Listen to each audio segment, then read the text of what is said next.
আমার রসুল বলছেন ঈমানদার খানা খায় এক হাত দিয়ে, কাফেররা খানা খায় 7 হাত দিয়ে। তা আমরা তো অতটুকু পারবো না।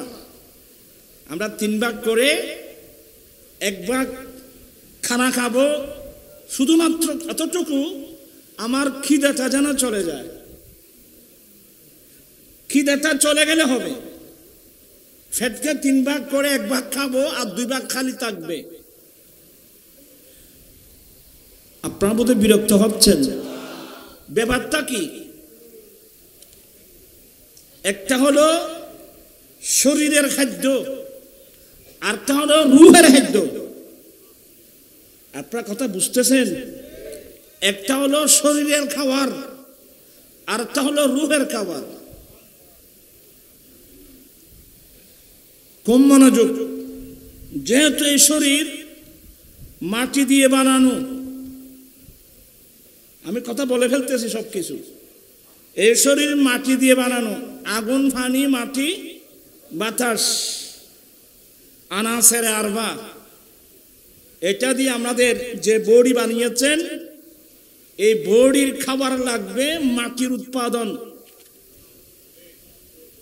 কারণ এই বডিটা মাটি থেকে বানানো হয়েছে। এই জন্য খাবার লাগবে কোত্থেকে? মাটি থেকে যেগুলো উৎপাদিত হয়, ওই খাবার আমরা খাবো। 3 ভাগ করে 1 ভাগ খাবো, বাকি 2 ভাগ কি থাকবে? খালি থাকবে। এগুলো কি কেন খালি থাকবে? বলে এটা হলো রূহের খাদ্য। নামাজ কয় ওয়াক্ত? বুঝে নেব কথা। নামাজ কয় ওয়াক্ত? 5 ওয়াক্ত। 5 ওয়াক্ত নামাজ ফরজ। আমার রসুলের জন্য 6 ওয়াক্ত নামাজ ফরজ ছিল। তাহাজ্জুদের নামাজ আমার রসুলের জন্য কি ছিল? ফরজ ছিল। আমাদের জন্য ফরজ কয় ওয়াক্ত? 5 ওয়াক্ত। কিন্তু কোনো মানুষ যদি মারা যায়, ওনার মধ্যে যদি নামাজ কাজা হয়ে যায়, নামাজ থেকে যায়, তো নামাজের কাফারা দেওয়ার সময় কয় ওয়াক্ত হিসাব করে দিতে হবে? 6 ওয়াক্ত। কেন?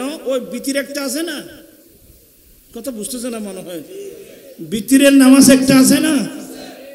বিতিরের নামাজ কয় রাকাত?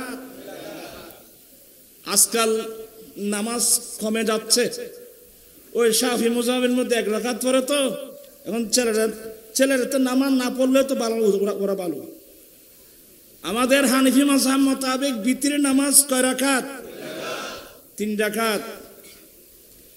এটাই বিশুদ্ধ, 3 রাকাত বিতিরের নামাজ। যাই হোক, আমি ওগুলো বলতে গেলে অনেক দূরে চলে যাব। তো বিতিরটা ওয়াজিব নামাজ। তো এদিকে 5 ওয়াক্ত নামাজ, ওদিকে কি বিতির। তাহলে কয় ওয়াক্ত হলো? 6 ওয়াক্ত। কোন মানুষের কাফারা দিতে হলে কয় ওয়াক্ত হিসাব করে দিতে হবে? 6 ওয়াক্ত হিসাব করে দিতে হবে। কি বুঝলেন? আমরা খানা খাই ডেইলি কয় ওয়াক্ত? এই তারা নামাতে তো হিসাব ছাড়া অনর্গল চলে দেরি। আমরা খানা খাই সকালের ব্রেকফাস্ট যাকে বলে, গাদাত যাকে বলে, এটা সহ কয় ওয়াক্ত? 3 ওয়াক্ত। তাহলে আমাদের শরীরের খাদ্য হলো 3 ওয়াক্ত, রূহের খাদ্য হলো 6 ওয়াক্ত। উদ্দেশ্য কি? উদ্দেশ্য হলো যার খাদ্য বেশি হবে তার শক্তি তত বাড়বে। যদি আমার শরীরের খাদ্যের চেয়ে যখন রূহের খাদ্যের পরিণাম বেশ হবে, তখন আমার এই বড়িটা যদি বা মাটির, শেষ পর্যন্ত এটা মাটি থাকবে না, এটা নূরে পরিণত হয়ে যাবে। এক্সাম্পল স্বরূপ, এখানে একটা লোহা আছে, লোহা আপনি আগুন জ্বালিয়ে দিলেন। লোহার সংখ্যার চেয়ে যদি আগুনের সংখ্যা বেশি হয়, তাহলে এক সময় এটা লোহা থাকবে না, এটা একটা আগুনের কয়লায় পরিণত হবে। আর যদি আগুনের চেয়ে যদি লোহার সংখ্যা বেশি হয়, আগুনের প্রভাবের চেয়ে যদি লোহার প্রভাব বেশি হয়, কিছুক্ষণ জ্বালার পর আগুন নিভে যাবে। আমার ভাইরা, আল্লাহ কি হিকমত আমাদের মধ্যে রেখে দিয়েছেন। আমরা শরীরের খাদ্য সকালের নাস্তা সহ আমরা খানা খাই ডেলি 3 ওয়াক্ত, নামাজ কিন্তু বিতির সহ নামাজ কিন্তু 6 ওয়াক্ত। এটা মেইন হলো শরীরের খাদ্যের কি ডবল। কারণ উদ্দেশ্য কি, যখন আমার শরীরের খাদ্যের চেয়ে রুহের খাদ্য যখন ডবল হবে, তখন শরীরের শক্তির চেয়ে রুহানি শক্তি যখন বেড়ে যাবে, এক পর্যায়ে আপনার মাটির শরীর মাটি থাকবে না, এটা একটা নূরে পরিণত হয়ে যাবে। চিৎকার দিয়ে বলুন না সুবহানাল্লাহ। এগুলো বুঝেন, একটু কষ্ট হবে বুঝতে এগুলো। তো অলসতা আমাদের মধ্যে না আসার জন্যে আমাদের শরীরের খাবার কি একেবারে কি, কথা বুঝতেছে না মনে হয়, একেবারে কম খাওয়া, কম ঘুমানো। এটা যদি কন্ট্রোল করে চলতে পারেন, আলহামদুলিল্লাহ, অলসতা আসবে না, শরীরের মধ্যে কোনো রোগও থাকবে না। আল্লাহ সবাইকে এসব কথাগুলো বুঝে চলার তৌফিক দান করুন, আমিন। সাল্লি আলা রাসূলিনা সাল্লি আলা মুহাম্মাদিন সাল্লি আলা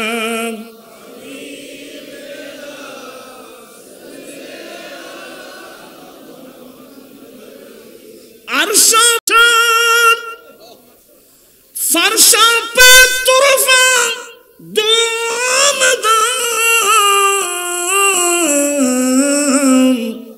खाने जिधर लगाइए, खाने जिधर लगाई, तेरे ही दाम से ताना है। सल्ले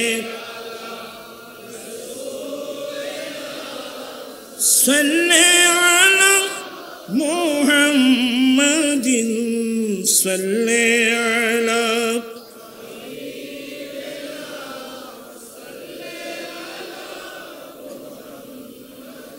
खौफे न रख रज़ा ज़रा, तू है अब्द मुस्तफ़ा।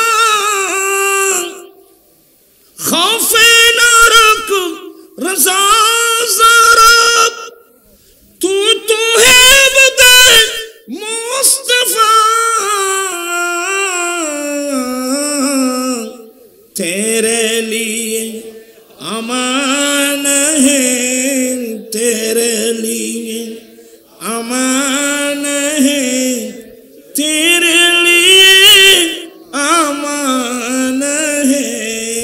सल्ले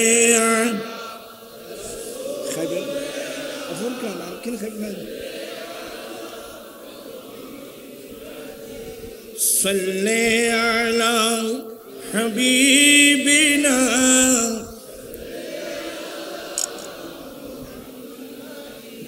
सलातुन या रसूलल्लाह अलैकुम।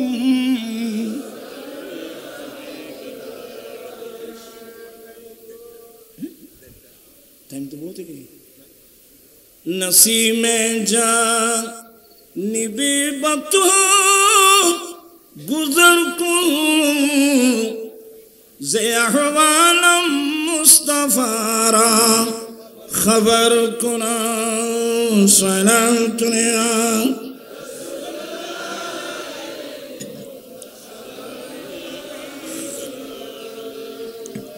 أعوذ بالله من الشيطان الرجيم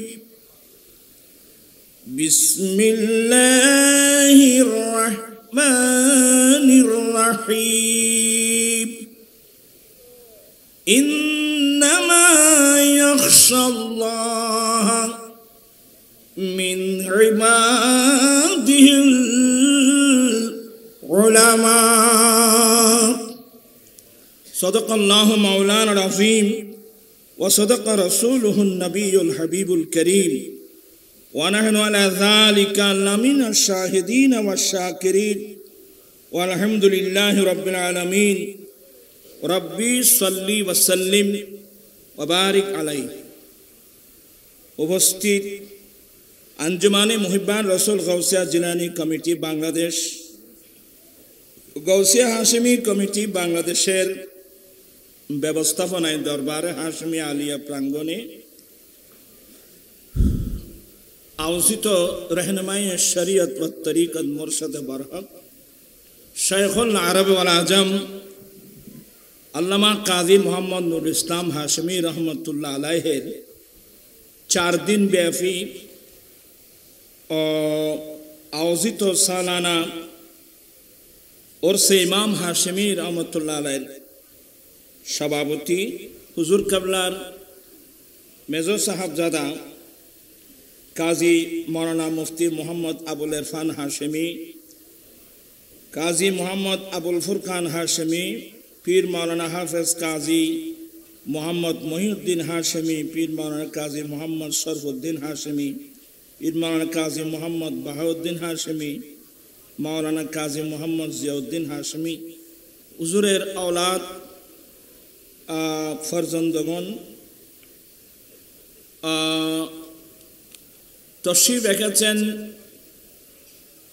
रहमतुल आलमीन नामक जे कमप्लेक्स, एक कमप्लेक्सर प्रतिष्ठाता शाह सूफी अलहाज मौलाना शाह आलम नईम आल अशरफी मुद्दाजिल्लो तशरीफ रेखेছেন हुजूर केबलार छोट भाई। আমরা হুজুরের 3 জনে আমাদের ওস্তাদ। ছোট হুজুর এমনি প্রসিদ্ধ না, এমনি ছোট হুজুর উস্তাদ আল মুকাররম रहनुमाई शरीयत व तरीक़त मुर्शद बरहक फकीह बंगाल अल्लामा काजी मोहम्मद आमिन इस्लाम हाशमी रहमतुल्लाह अलैह साहबजादा अजीज ग्रामी जनाब रहनुमाई शरीयत व तरीक़त अल्लामा काजी मोहम्मद शाहिदुर रहमान हाशमी मुद्दाजिल्लो शेखुल हदीस अल अमीन बारिया कामिल माद्रासा और सबचेয়ে बर्तमान जेटा आहले सुन्नत वल जमात बांग्लादेश हुजूर केबला जेटा आमादेरके दिए गेছেন बर्तमाने उनी ए महानगरेर आह्वायक। আপনারা খুশি তো? কারা কারা খুশি? হাত উঠে একটু দেখাতে হবে।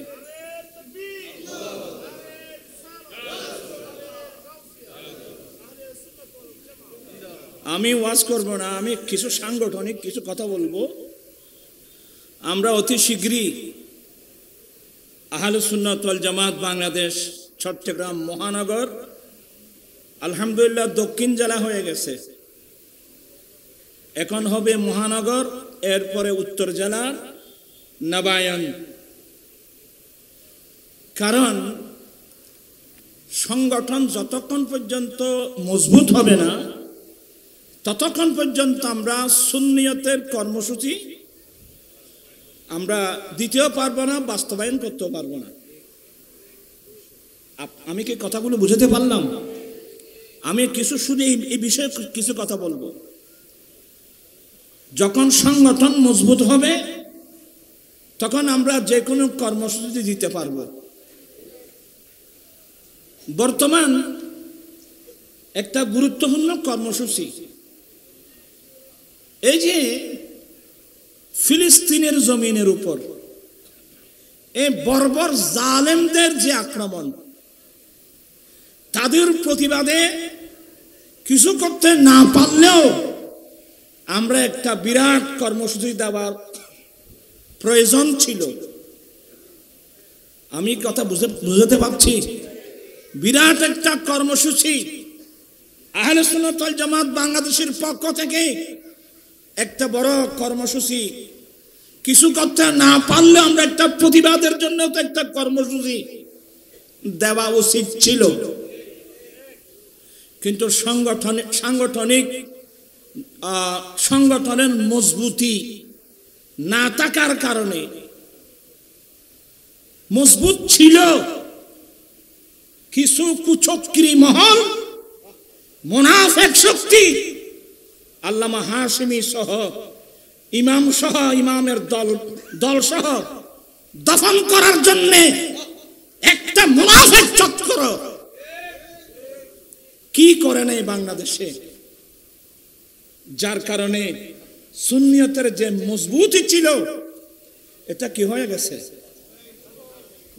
তো যাই হোক, তারপর আল্লাহ বলছেন লা তাকনাতু মির রাহমাতিল্লাহ, বান্দা তোমরা আল্লাহর রহমত থেকে নিরাশ হইও না।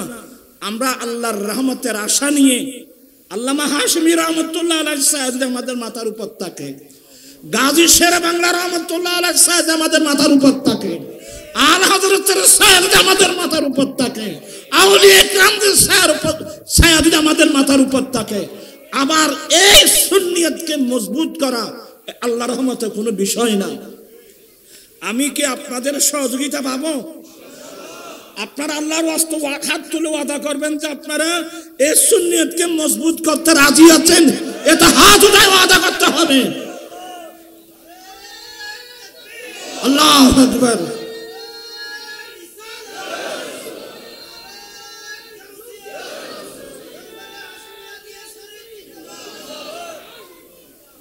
তো আজকে দুঃখ লাগে, ভারাক্রান্ত মন নিয়ে আমাদের কি করা উচিত ছিল, আমরা কোথায় চলে আসলাম।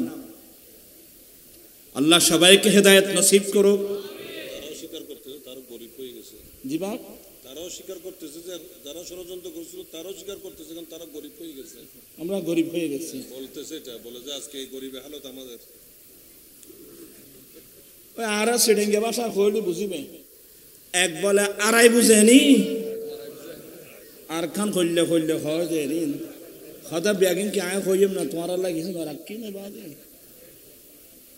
স্টেজের উপর অসংখ্য ওলামা, আমি দুঃখিত, আমি কজনের নাম বলবো, হুজুরের মুহিব্বিন মুরিদান মুতাআল্লিকিন গোটা স্টেজের উপর অসংখ্য ওলামা, আমি আসলে আপনাদের খেদমত আমার অনুরোধ থাকবে, হুজুর কেবলা যে দায়িত্ব আমাদেরকে দিয়ে গেছেন, আমার ভাই ফুরকান আমাদের আহলে সুন্নাত ওয়াল জামাত বাংলাদেশের কেন্দ্রীয় পরিষদের প্রেসিডেন্ট, হুজুরের মেজর সাহেবজাদাও প্রেসিডেন্ট,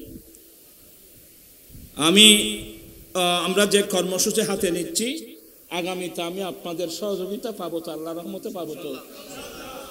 জি, সংগঠন মজবুত হলে আমরা কর্মসূচি দিতে পারবো। আমি খুব বিনয়ের সাথে বলছি, সংগঠনকে মজবুত করুন, নতুবা কিয়ামতের মাঠে আমরা গাজী শের বাংলার সামনে আমরা মুখ দেখাতে পারবো না, ইমাম হাশিমির সামনে আমরা মুখ দেখাতে পারবো না, আলা হযরতের সামনে আমরা মুখ দেখাতে পারবো না। অনেক কোরবানির বিনিময়ে সুন্নিয়ত এই বাংলার জমিনে বাতাসের উপর না, গাজী শেরে বাংলার রক্ত এখনো পাওয়া যাবে, দেখা যাবে, এগুলো বিতে যাবে না। তারপর আমি আহলে সুন্নাত ওয়াল জামাত বাংলাদেশের মতাদর্শী যারা, সংকীর্ণতা পরিহার করে যদি সবাই এক প্ল্যাটফর্মটা যদি আমরা মজবুত করতে পারি, তাহলে সুন্নিয়তটা ইনশাআল্লাহ সামনে এগিয়ে যাবে, ঠিক কিনা ভাইরা আমার। আমি আসলে আমার ভাই ফুরকান অনেক বিরক্ত করি, হুজুরও সাংগঠনিক দায়িত্ব দিয়ে গেছেন, দিন রাত পরিশ্রম করতে হয়। তো আমি কথা বাড়াবো না, আজিজ গ্রামী আল্লামা কাজী মোহাম্মদ শাহিদুর রহমান হাশেমি মুদ্দাজিল্লুল আলী, ইনশাআল্লাহ উনি যে মহানগরের যে আহ্বায়কের যে ওনাকে দায়িত্ব দেওয়া হলো, আশা করব ইনশাআল্লাহ আমার একদিকে আমার ভাই ফুরকান হাশেমি, হুজুর কেবলা সাহাবজাদাগান, আমরা সবাই মিলে যদি আমরা খাস করি হুজুরের মুরিদান সহ, ইনশাআল্লাহ সুন্নিয়তের সংগঠন মজবুত হবে তো ইনশাআল্লাহ। আর আরেকটা কথা বলি, আমরা প্রায় সময় একটা কথা বলি, সুন্নিয়ত এটা ফিরভিত্তিক না, সুন্নিয়ত কিন্তু এর বাইরে সনদের দিক দিয়ে অনেক মজবুত মজবুত হাদিস রয়ে গেছে, যেগুলো অনেক মানুষ জানেও না। আমাদের কোথায় দেখতেছেন? আপনি আর আমি কে? শেখ মুহাক্কিক দেহলভির মতো ব্যক্তি শাফি হয়ে গিয়ে এক সময় শাফি হয়ে যেতে চেয়েছিল। আমি আর আপনি না, আল্লামা শেখ মুহাক্কিক দেহলভি রাহমাতুল্লাহ আলাইহি, উনি যখন মক্কা শরীফে ছিলেন, এগুলো 998 হিজরির কথা। শেখ মুহাক্কিক দেহলভি কোথায় ছিলেন? মক্কায়ে মুআজ্জামার ওনার যিনি শেখ ছিল আল্লামা আব্দুল ওয়াহাব মুত্তাকি রাহমাতুল্লাহ আলাইহি, ওনার দরবারে গিয়ে বলেন, হুজুর আমার অন্তর চাচ্ছে আমি একটু শাফি মুজাফের দিকে যাই। আপনারা খুব মনোযোগ সহকারে শুনে এগুলো। হুজুর আমি শাফি মুজাফের দিকে যেতে ইচ্ছা হয়। হযরত আল্লামা আব্দুল ওয়াহাব মুত্তাকি রাহমাতুল্লাহ আলাইহি বলেন, কি বাবা, হঠাৎ করে তোমার অন্তরে এই ধারণা কেন আসলো? হঠাৎ করে তোমার অন্তরে এই ধারণা কেন আসলো? মনে হয় তোমাকে মেশকাতে নিয়ে গেছে। বলে, হ্যাঁ হুজুর, আমি তো মেশকাত পড়ে দেখলাম, মেশকাতের প্রায় হাদিস এটা শাফি মুজাফের তাইদের দিকে, শাফি মুজাফের সাথে বেশি মিলে।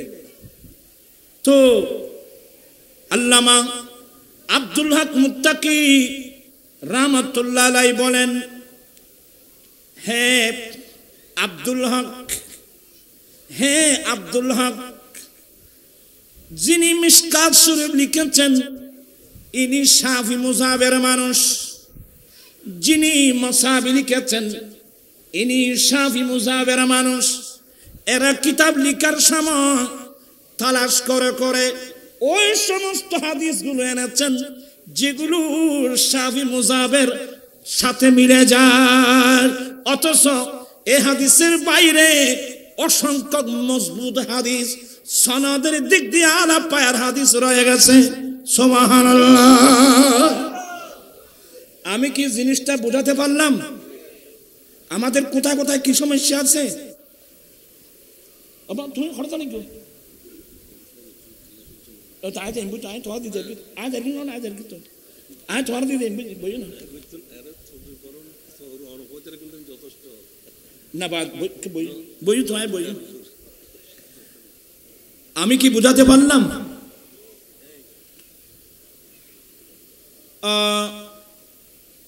ইমাম আব্দুল ওয়াহাব মুত্তাকি রাহমাতুল্লাহ আলাইহি বলেন, তুমি যখন হিন্দুস্তান যাবে তখন তুমি জিনিসটা বুঝতে পারবে। আমি তোমাকে পারমিশন দিলাম, বাড়িতে যাও। উনি বলেন, হুজুর আপনি যদি দয়া করেন আমি আর 1 বছর 2 বছর আপনার খেদমতে থেকে এই সমস্যাটা একটু সমাধান করার। বলে ইনশাআল্লাহ। তো শেখ মুহাক্কিক দেহলভি যখন ওনার কাছে রয়ে গেলেন, উনি সহিহ রিওয়ায়াতগুলো বের করে যখন আলা পায়ের সনদের হাদিসগুলো নিয়ে আসছেন, শেখ মুহাক্কিক দেহলভি আশ্চর্য হয়ে গেলেন। উনি হানিফি মাযহাবের মধ্যে থাকতে উনি বাধ্য হলেন। সুবহানাল্লাহ। কোন মাযহাব? এই যে আজকাল অনেক ছেলে ও আলে হাদিস হয়ে যাচ্ছে, এরা এগুলো বুঝবে? আমরা অনেক আলেমরা এগুলো বুঝতে কষ্ট হচ্ছে। এই যারা আলে হাদিস, স্কুলের ছাত্র, কলেজের ছাত্র, ইউনিভার্সিটির ছাত্র, অনেক বাংলা শিক্ষিত মানুষ হাদিসের নাম দিয়ে কোথায় চলে যাচ্ছে?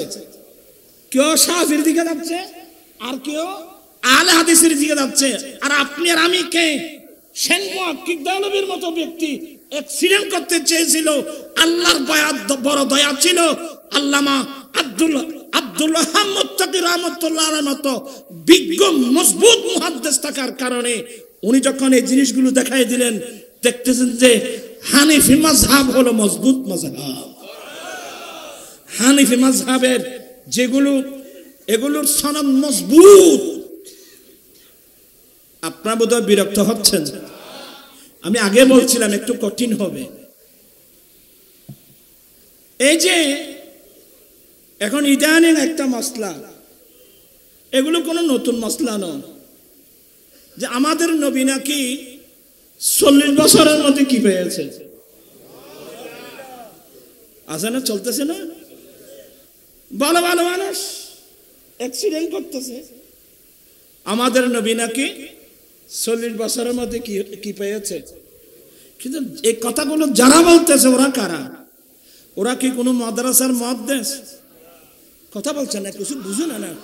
ওরা কোনো মাদ্রাসার মুহাদ্দিস, কোনো মাদ্রাসার মুফতি, কোনো নির্ভরযোগ্য কোনো ব্যক্তি? আজকে ছেলেরা ফেসবুক একটা দেখলে পাগল হয়ে যায়। আমি একটু ধারণা দিচ্ছি। বিসমিল্লাহির রাহমানির রাহিম।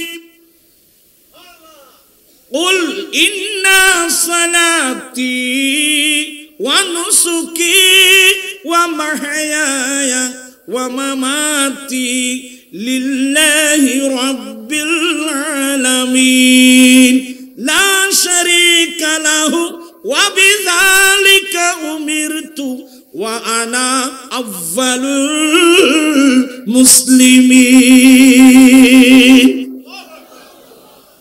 আপনারা তো বিরক্ত হবেন আমি জানি।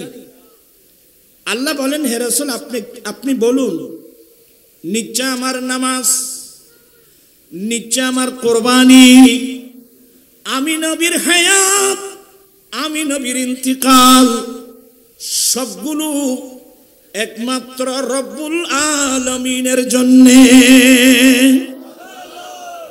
আল্লাহ বলেন, রাসূল আপনি বলুন, নিশ্চয় আমার নামাজ, নিশ্চয় আমার কোরবানি, নিশ্চয় আমার জীবন, আমি নবীর ইন্তিকাল, সবগুলো একমাত্র রব্বুল আলামিনের জন্য। আপনারা সব বুঝতেছেন নাকি? লা শারীকা লাহু, যার কোনো অংশীদার নেই, ওয়া বিযালিকা উমিরতু, এই বিষয়ে আমাকে নির্দেশ দেওয়া হয়েছে, ওয়া আনা আউয়ালুল মুসলিমিন, আমি সর্বপ্রথম আত্মসমর্পণকারী।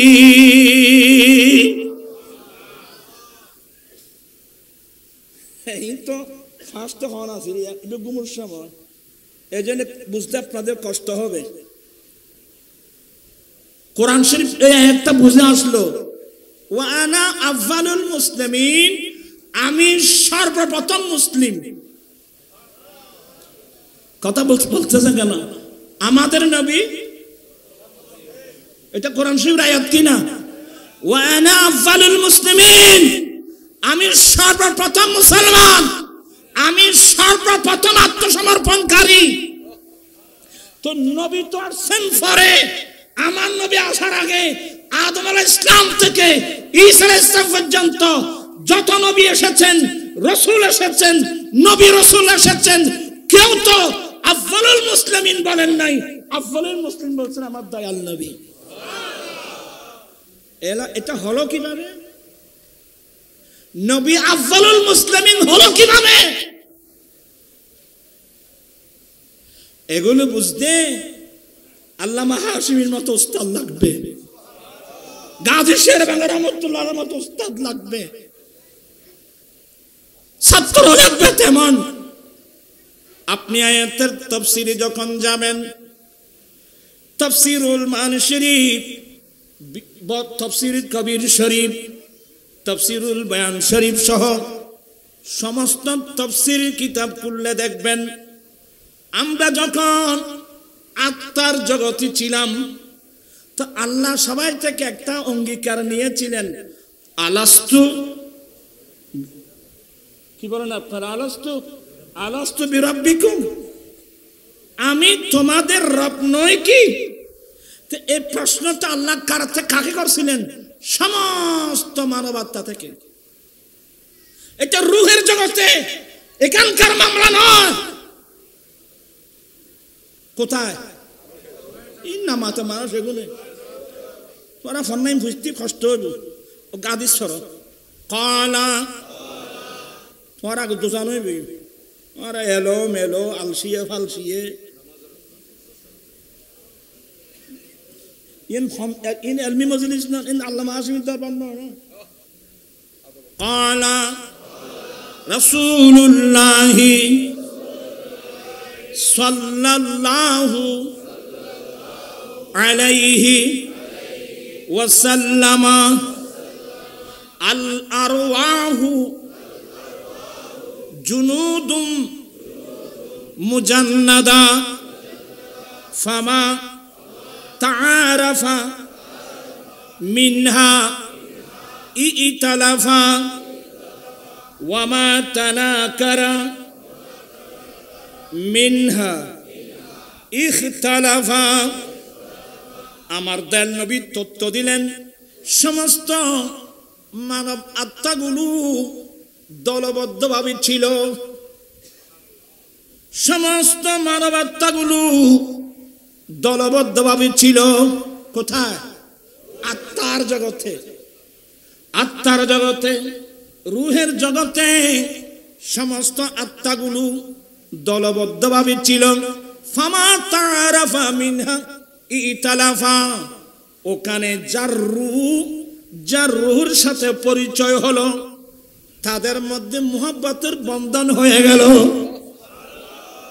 যার রূহের সাথে একটু হলো তাদের মধ্যে ইখতিলাফ দ্বন্দ্ব সৃষ্টি হয়ে গেল তাহলে আমরা সবাই কোথায় ছিলাম রূহের জগতে খোদাবন্দ কুদ্দুস সমস্ত রূহ আর ওয়া থেকে স্বীকৃতি নিচ্ছিলেন আলাস্তু বিরাব্বিকুম আমি তোমাদের রব নই কি আল্লাহর এই প্রশ্নের উত্তরে প্রথম যিনি উত্তর দিয়েছিলেন উনি হচ্ছেন আমাদের হায়াতুন নবী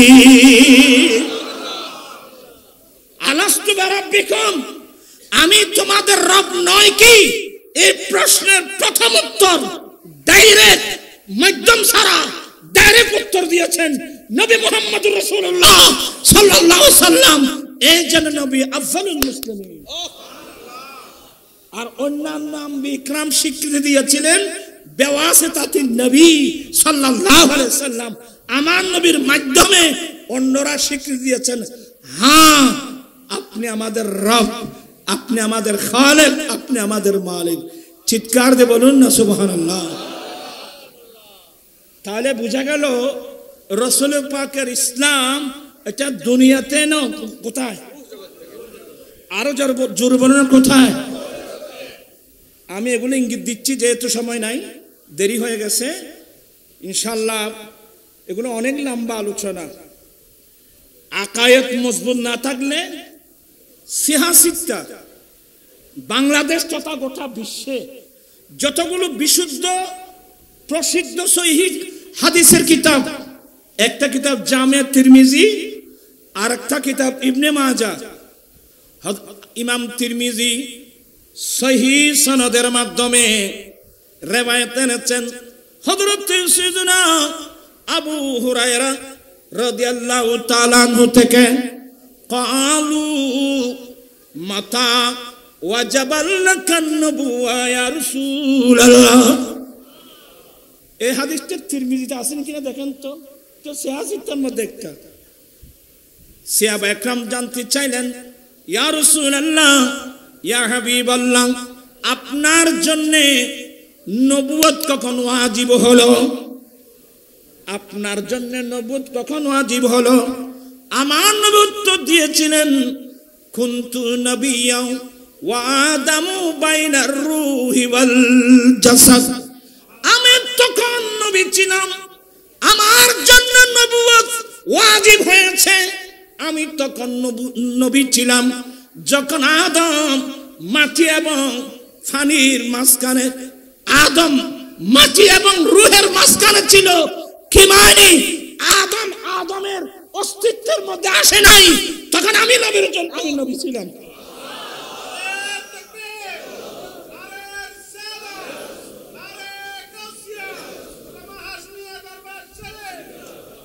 আমি তখন নবী ক্বালু, আমার সাহাবায়ে কেরাম নবীর কাছে জানতে চেয়েছেন, নবী গো, আপনার জন্য নবুয়ত কখন ওয়াজিব হয়েছে? আমার রাসূল উত্তর দিয়েছেন, কুনতু নবিয়্যান ওয়া আদামু বাইনার রূহে ওয়াল জাসাদ। আমি তখন নবী ছিলাম যখন আদম রূহ এবং মাটির মাঝখানে ছিল, মানে আদম আলাইহিস সালামের অস্তিত্বের মধ্যে আসে নাই, তখনও আমি কি ছিলাম? এটা হচ্ছে আবু হুরায়রার riwayat। হযরতে ইরবাস ইবনে সারিয়া, এগুলো নবীর সাহাবায়ে কেরাম। হযরতে ইরবাস ইবনে সারিয়া ওনার থেকে রিওয়ায়াত, মাতা ওয়াজাবাত লাকান নবুওয়া ইয়া রাসূলুল্লাহ, নবী গো, আপনার জন্য নবুয়ত কখন ওয়াজিব হয়েছে? আমার নবী উত্তর দিলেন, কুনতু নবিয়্যান ওয়া আদামু বাইনার রূহি ওয়াল জাসাদ। এক কথায় মুখতালিফ আলফাজ, মুখতালিফ রিওয়ায়াত। আমি তখন নবী ছিলাম যখন আদম মাটি এবং পানির মাঝখানে ছিল, মানে আদম আলাইহিস সালামের অস্তিত্বের মধ্যে আসে নাই, তখন আমি কি ছিলাম?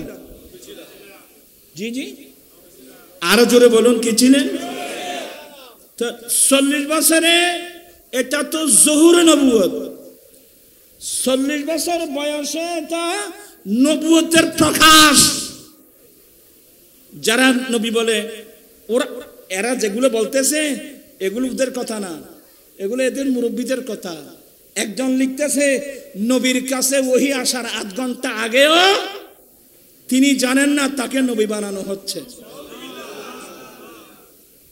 এই আবুল আলা মওদুদী সিরাতে সরওয়ার আলমের মধ্যে লেখছে যে নবীর কাছে ওহী আসা 8 ঘন্টা আগেও তিনি জানেন না যে তাকে কি বানানো হচ্ছে।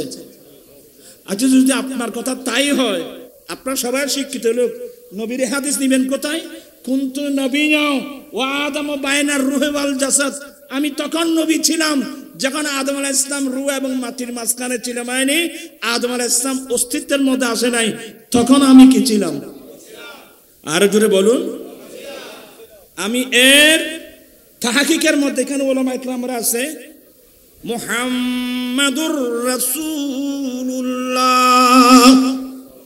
বস আমার ওয়াজ শেষ। কোরআন শরীফে 4 জায়গায় এই মুহাম্মাদুর রাসূলুল্লাহ পাবেন। মুহাম্মাদুর রাসূলুল্লাহ, মুহাম্মদ সাল্লাল্লাহু আলাইহি সাল্লাম আল্লাহ के रसूल हैं। मुहम्मद सल्लल्लाहु अलैहि वसल्लम अल्लाह के रसूल, सबाई बोलून, मुहम्मद सल्लल्लाहु अलैहि वसल्लम अल्लाह के रसूल हैं। मुहम्मद सल्लल्लाहु अलैहि वसल्लम আল্লাহর রাসূল। কখন থেকে কখন, কখন থেকে কখন, এটা আল্লাহ জানে, আল্লাহর রাসূল জানে। সে এই জুমলাটার মানে করেন তো कि मोहम्मद सल्लल्लाहु अलैहि वसल्लम रसूल थे, मोहम्मद सल्लल्लाहु अलैहि वसल्लम रसूल बने ना, मोहम्मद सल्लल्लाहु अलैहि वसल्लम रसूल। और जो मोहम्मद सल्लल्लाहु अलैहि वसल्लम अल्लाह के रसूल हैं, मोहम्मद सल्लल्लाहु अलैहि वसल्लम अल्लाहर रसूल। हाँ तो तुन আমি কথা বাড়াচ্ছি, দেরি হয়ে গেছে এখনো। আমাদের হানফি মাযহাবের মাসনাদে খাওয়ারজমি 15টা মাসনাদ, মাসনাদে খাওয়ারজমির রিওয়ায়াত, যা আমার ইমাম আযম আবু হানিফা রাহমাতুল্লাহ রাওয়ায়াত আনছেন যে আমার রাসূল বলেছেন জান্নাতের মধ্যে 3টি লাইন লেখা ছিল, জান্নাতের গেটের মধ্যে 3টি সাতর, 3টি লাইন লেখা ছিল, তার মধ্যে একটা সাতরের নাম হলো লা ইলাহা ইল্লাল্লাহ মুহাম্মাদুর রাসূলুল্লাহ। বাকি আলোচনা ইনশাআল্লাহ আর সময় হবে, দেরি হয়ে গেল। আমার ভাইরা আছেন হুজুর কেবলা সাহেব দাদাগণ, ওনাদের মর্জি মোতাবেক আলোচনা আছে, দরবার বিষয় আছে। আমি যেহেতু এলোমেলো কিছু কথা বললাম, আমি এগুলো বলার পিছনে কারণ হলো কি, আমাদের অনেক কর্মসূচি রয়ে গেছে। আমি একবার যখন ওয়াইসি সম্মেলন করতেছিলাম, ওয়াইসি অফিস আমি বলেছিলাম যে হুজুর আমাদের সুন্নি লেখি, অনেক মানুষ সুন্নি চিনে না, শিয়া বুঝে না। আমার প্রস্তাব হলো আহলে সুন্নাত সম্মেলন সংস্থার পক্ষ থেকে হলেও একটা কিতাব লিখে দেওয়া হোক, নাম থাকবে আহলুস সুন্নাত ওয়াল জামাত বনাম শিয়া। ওই কিতাবটা তখন লিখে যদি বাংলাভাষী আমার ভাই বোনের কাছে পাঠানো হতো, বর্তমান যেভাবে সুন্নি মুসলমানের অনেক ছেলেরা শিয়া হয়ে যাচ্ছে, দেখতেন যে অনেকাংশে শিয়া হতে পারত না। তাই আমাদের আহলে সুন্নাত ওয়াল জামাতের সমস্ত কিতাবগুলো আমাদেরকে নতুন করে কিতাব লেখার প্রয়োজন নেই। আলা হযরত যে কিতাব লিখে গেছেন এগুলো বাংলা অনুবাদ করে বাংলাভাষী ভাই বোনের কাছে পৌঁছাতে পারলে যথেষ্ট হয়ে যাবে। তাই আমাদের কর্মসূচি বেশি। একদিক দিয়ে আমাদের লাগবে কি লাগবে? প্রেস লাগবে, স্বতন্ত্র প্রেস লাগবে। দ্বিতীয় নম্বর, সমস্ত কিতাবগুলো আহলে সুন্নাত ওয়াল জামাতের নতুন কিতাব লেখার কোনো প্রয়োজন নাই। হানাফি, শাফিঈ, মালিকি, হাম্বলি, আজকে যারা হানাফিকে গালি দিচ্ছেন, আমি একটা প্রশ্ন করি, ঈসা আলাইহিস সালাম আসবেন তো? কথা বলছেন না কেন? ঈসা আলাইহিস সালাম আসবে, দুনিয়াতে আসবেন তো? এখানে তো কারোর সন্দেহ নেই। ঈসা আলাইহিস সালাম তো দুনিয়াতে আসবেন, 40 বছর রাষ্ট্র পরিচালনা করবেন। ঈসা আলাইহিস সালাম যে মাসলা মাসাইল বর্ণনা করবেন, নামাজের মাসলা, রোজার মাসলা, হজের মাসলা, তাসবিহ, তাহলিল, আহকাম, মানাকিব, যা মাসলা মাসাইল বলবেন, ঈসা আলাইহিস সালামের সমস্ত মাসলা মাসাইল গুলো হুবহু মিলে যাবে হানিফি মাযহাবের মাসলার সাথে।